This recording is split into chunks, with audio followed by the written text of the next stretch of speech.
She came out of nowhere screaming like she owned the place. "You didn't order any food for my family? That's child abuse. I'm calling the police." My wife froze. We were at our private lake cabin, our own property, celebrating our daughter's 6th birthday, with a small BBQ, just us and a few friends. But Karen? Karen brought her entire extended family, 3 kids, her creepy husband, and her sister who kept filming everything and acted like they were invited. They weren't. My wife politely told them there wasn't enough food to serve extras. That's when it all snapped. Karen stormed onto our deck like she was storming Normandy. She grabbed a half-eaten burger off the grill, sniffed it and shouted, "You're starving my children. You can't just refuse to feed neighbors." My wife, still trying to keep it calm, said, "Karen, this is a private celebration. We don't even live in the same neighborhood anymore." Karen's voice went full banshee. "Well, if this isn't the neighborhood, then you're trespassing because this lake is HOA land." I couldn't believe it. I stepped in and said, "We bought this cabin last year. We have full lakefront rights. There's no HOA here." She laughed like she knew something we didn't. "Oh, really?" she said, pulling a crumpled piece of paper out of her oversized purse. "Then explain this." It was a fake-looking HOA notice, claiming all residents must provide equal hospitality to neighboring families during public gatherings or be fined and reported. I couldn't even process how insane it was. She really thought she could legally force us to serve her potato salad and brisket. I said, "Karen, you just made that up." But it was too late. She already had her phone to her ear. 911? "Yes, I'd like to report a woman for denying food to children. It's a violation of HOA hospitality codes." "Yes, arrest her. My family is hungry." And then she looked me dead in the eye and said, "If your wife doesn't get arrested today, I'm pressing charges myself." I had to bite my tongue because she didn't know who she was threatening. She didn't know who I really was. The sirens came fast, too fast. My wife looked at me, panic rising in her eyes. Our daughter clutched her balloon, confused. The smell of grilled meat still hung in the air like some cruel joke. Karen stepped forward like she had just won a war. "Don't worry," she said to the kids, her kids. "The police are going to take care of the bad lady. She'll learn to respect authority." 2 sheriff's deputies stepped out of the cruiser, hands on their belts, eyes sweeping the scene. Karen ran to them, waving that fake HOA paper like it was the Declaration of Independence. "She refused food to my children. She's violating community code. 11C. That's child endangerment and a public disturbance." The younger cop looked confused. The older one, with silver hair and a sharp stare, narrowed his eyes at the paper. "And where exactly is this community code enforced, ma'am?" he asked. Karen didn't blink. "Right here. This is an HOA property, and I am a committee member." The deputy turned to me. "Sir, can you explain what's going on?" I nodded calmly. "Yes, officer. First of all, this is my land. I purchased this lake cabin outright, free and clear. No HOA, no restrictions. And she wasn't invited." Karen screamed, "He's lying. He's trying to make us look bad." I pulled out a folder from the cabin's patio drawer, kept there for emergencies. Deed ownership papers and zoning map. I handed them to the officer. He scanned them quickly, then looked up at Karen. "Ma'am, these papers clearly show this property is private. It's not under any HOA jurisdiction." Karen's face twitched. Her voice cracked. "Then arrest him for refusing hospitality. He assaulted us with smoke. My kids have asthma." I sighed. I was trying to stay calm. But then she said it. "Your wife assaulted my daughter by not feeding her. That's psychological violence. I demand she be arrested." That's when I stepped forward, slow and steady. "Enough." Karen glared at me. "Or what? You gonna threaten me? That's a federal offense." I leaned in close and said without blinking, "I am Federal Karen, retired federal judge, appointed by the circuit court 6 years ago." The younger cop's eyes widened. The older one gave me a slow nod of recognition. Karen just stared, blinking, like someone had pulled the ground out from under her. She had no idea what she had just done. Karen's lips parted like she wanted to scream, but no sound came out. Her fake authority, her smugness, it all cracked in that single moment. A judge?" she finally stuttered. "You're lying. This is intimidation. I'll sue you for emotional distress." But it was too late. The younger deputy had stepped back, now whispering something into his radio. The older one looked directly at Karen, that calm, cold lawman stare settling in. You filed a false police report on private property. You impersonated an HOA officer, and you presented a fake legal document to law enforcement. Karen shook her head, still trying to salvage her power. No, that's not a crime. I didn't hurt anyone. I just wanted fairness. You don't get to have parties and exclude the community. I walked over to the patio table, reached under the tray of cupcakes and pulled out my phone. You might want to see this. I tapped the screen and held it up. Security footage from earlier that day. Karen and her family sneaking around the back, trying to peek through the windows. Her husband taking photos. Her kids running around our yard like it was a public park, and then her standing in front of our grill, whispering something to her sister. They don't want to share? We'll make 'em. Just wait till the cops get here. I'll cry if I have to. The deputy watched the video, then slowly turned his head. Karen, you're under investigation for criminal trespass and filing a false report. I suggest you sit down before this gets worse. Her mouth hung open. What? No, I'm the victim. This is harassment. I have rights. Yeah, the officer said. And you also have the right to remain silent. Use it. Karen dropped onto the wooden bench, suddenly pale. I looked at my wife, who still hadn't said a word. She was shaking, silent rage in her eyes. Baby, I said softly, take our daughter inside. This part's going to get ugly. And just as she stepped through the door, Karen's sister yelled, He's making it all up. Judges don't live in cabins. This is a setup. I turned slowly. I didn't just live in D.C., I said. I used to sentence people for this exact kind of garbage. They had no idea, and I wasn't done yet. Karen's sister kept filming, but her hands were trembling now. She tried to speak, but her voice cracked. You can't do this. You're abusing your power. I turned to her, calm as ever. I'm not using any power. That's the difference between me and you. I don't pretend authority. I earned it. Karen suddenly lunged up from the bench. This is revenge. You're targeting us because we're just regular people. The older deputy moved in, hand resting on his cuffs. Ma'am, sit down before I make you. But she didn't sit. She pointed straight at me, voice full of venom. You think you're above the law? You're just a bitter old man hiding in the woods. You think this little cabin makes you better than everyone? I took a deep breath. You're standing on a piece of land I bought the day after I buried my brother. A Marine. He died defending the kind of freedom you just tried to fake for your own gain. Silence. Even the wind paused. Karen's mouth twitched. She looked around. Suddenly her confidence wasn't just gone, it was rotting in plain sight. She was sweating now. Her face blotchy. Her kids? Watching from the side, confused and embarrassed. And then it happened. The deputy's radio crackled. Copy confirmed, subject Karen. Ellington has multiple prior complaints of fraudulent HOA activity. Civil cases pending in 2 counties. Be advised. The older deputy raised his brows. Ma'am, looks like you've got a history. Karen's voice was barely a whisper. No, that's not true. But the younger cop was already pulling out a pair of cuffs. You're being detained for further questioning. You can explain all that at the station. Karen screamed. This is illegal. You're letting him frame me. The officer didn't flinch. No, ma'am. You framed yourself the second you showed up with a fake rule book and thought nobody would check. As the cuffs clicked shut around her wrists, she turned her head. One last desperate look at me. I'll get you for this, I swear. You messed with the wrong woman. I stepped closer just enough for her to hear me. No, Karen. You messed with the wrong judge. And right then, my door swung open again. But it wasn't my wife. It was someone else I hadn't seen in 5 years. And the moment I saw him, my whole expression changed. Because this just became bigger than Karen. He stepped out slowly, boots crunching the gravel, wearing a black t-shirt, dog tags still hanging from his neck. I couldn't breathe for a second. Logan? I said, barely above a whisper. He nodded once. Still the same look in his eyes, sharp, haunted, and always 2 steps ahead. Karen, still halfway in cuffs, squinted at him. Who the hell is this now? What is this, some kind of setup? The older deputy stiffened. Wait, is that... Yeah, I said, cutting him off. That's my nephew, former Force Recon. Honorable discharge after his team. Cleared a compound in Kandahar.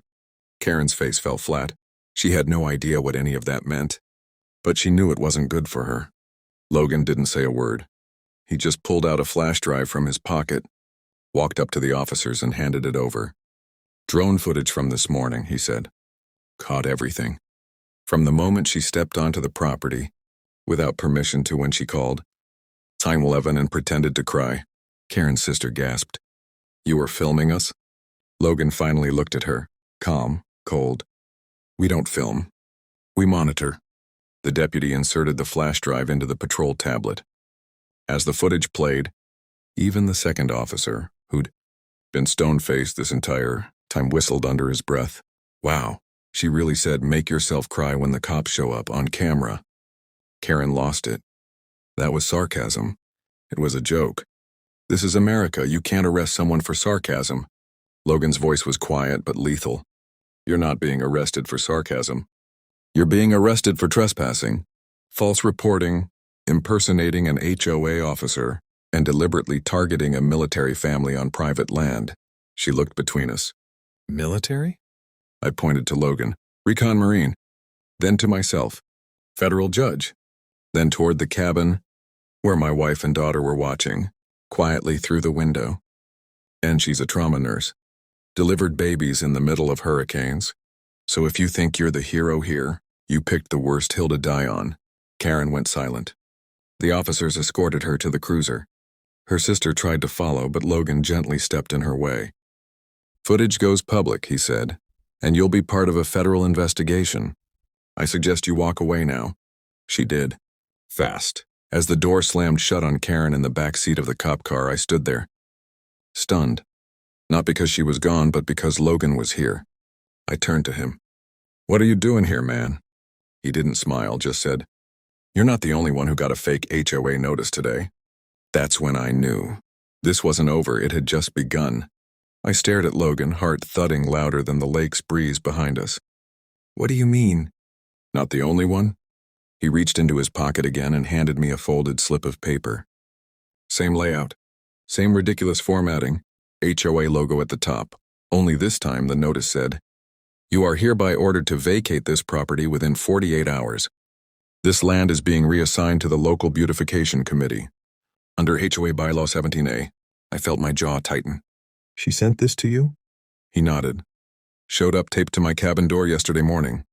I thought it was a prank until your wife called me today crying. My stomach dropped. Karen wasn't acting alone.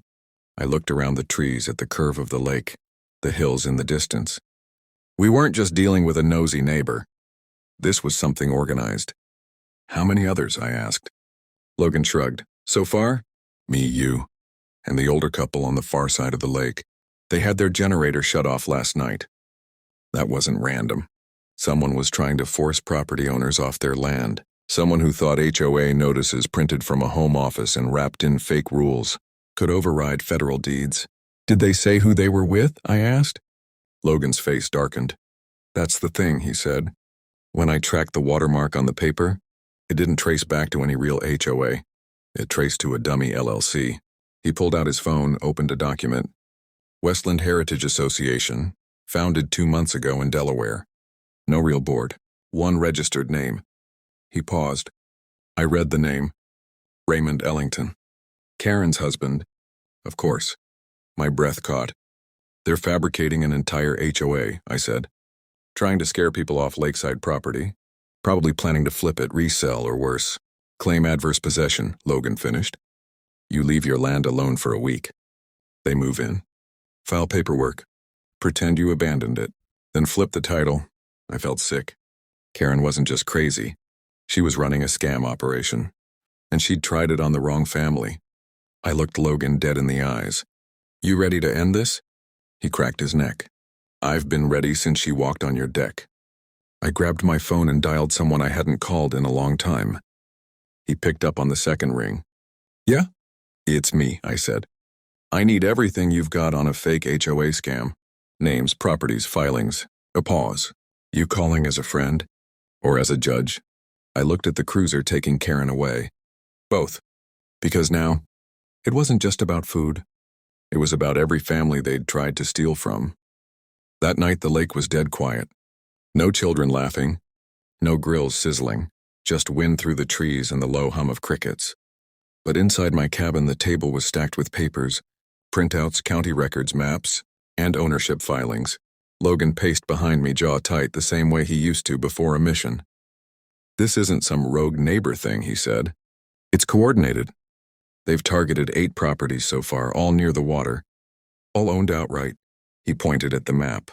"And get this, 3 of those owners have already sold. Under pressure. Dirt cheap." My fingers clenched around the paper. "Coerced into giving up lakefront land under the threat of fake HOA fines." He nodded. "And Karen?" I asked. "She was the bait," he said. The loud, crazy face to distract everyone while Raymond handled the legal fraud behind closed doors. I stared at Raymond's name on the LLC registration again.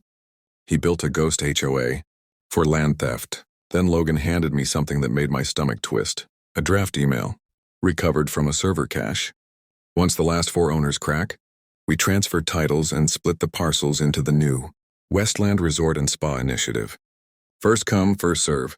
HOA angle worked better than expected. People are scared of confrontation. They weren't just scamming homeowners. They were trying to build a luxury resort on land they bullied out from under people. I leaned back in my chair, eyes burning. They tried to steal this land. From veterans, from widows, from families just trying to breathe out here. And then I remembered something. Karen mentioned something earlier, that we were trespassing on HOA land. She wasn't just threatening. She believed it. Logan raised an eyebrow. "You think they brainwashed her?" I shook my head. "Worse, I think they promised her something. Like a house, or a cut of the resort profits. Maybe even a fake title on the new board. She wasn't just a pawn. She was greedy enough to go all in. And now, sitting in a county jail cell, she had nothing left to lose." "She'll talk," I said. "She'll try to flip before Raymond dumps the blame on her." Logan leaned against the doorway. "You want to go to the cops with this now?" I stared out the window across the lake, where a dim light flickered on the far side. "No," I said. "Why not?" I turned to him. "Because I'm not done yet. Because Karen was just the distraction. Raymond was the storm. And tomorrow, I'd knock on his door." The next morning I wore my badge. Not for show, but as a warning.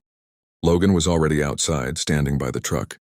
The air was heavy with tension, the kind that only comes when you know the next few hours could change everything. We drove in silence down the long dirt road toward the gated mansion Raymond.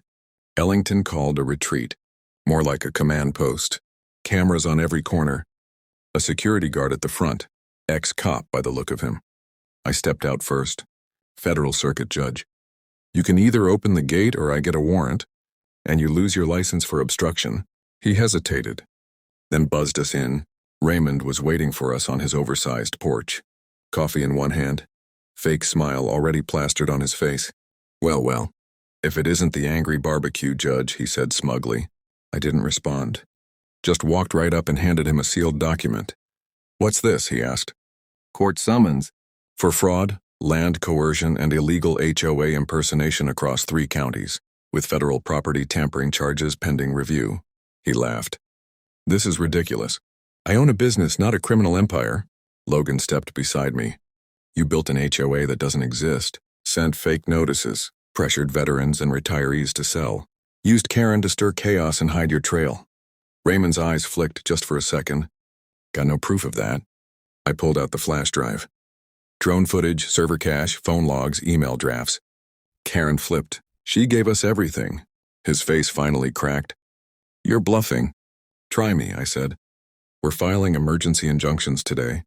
All Westland development is frozen. Every fraudulent transfer is being reversed." He stepped back. "You can't do this. I have investors. I have permits." "You have nothing," I said. "And you're about to have a lot of free time to think about what you did in a courtroom you can't manipulate." Raymond looked like he was going to argue, but then Logan pulled out his phone and played the final nail. "We just pressure them a little. Karen does her crazy act, people get scared, sell fast. We flip the land, sell the dream." Raymond's own voice. He stumbled. "Where'd you get that?" I smiled. "Your security system uploads everything to the cloud, and you left your guest login wide open." Logan smirked. "Amateurs." Raymond backed away, but by then sirens echoed down the road. Real law enforcement this time. not the fake ones Karen used.